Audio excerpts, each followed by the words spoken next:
you're thinking about getting fibre broadband installed at home, here are a few things you should know. We try to make it as easy as possible for you, and with most broadband providers it's free to install. To connect, simply call your broadband provider.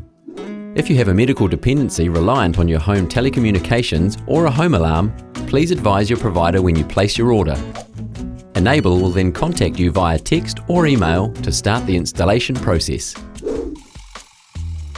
If your home is a rental, a dwelling with multiple units, or has a shared driveway, you may require permission from your landlord or neighbours.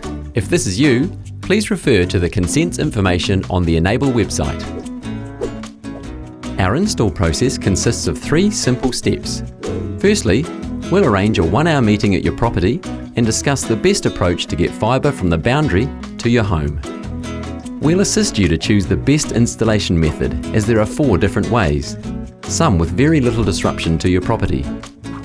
Along your fence, this is the least disruptive method.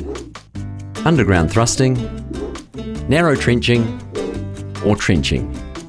We'll then need you to sign the agreed installation plan and our end user terms.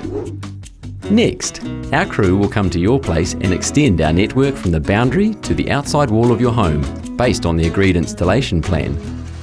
You don't need to be home for this, and don't worry, we'll ensure your property is reinstated as reasonably close as possible to its original condition. Finally, we'll agree with you a 4-hour time slot when you'll need to be home for our technician to complete the fibre connection inside your house. To get underway, simply contact your broadband provider. Once connected, you're all set to enjoy the benefits of fibre.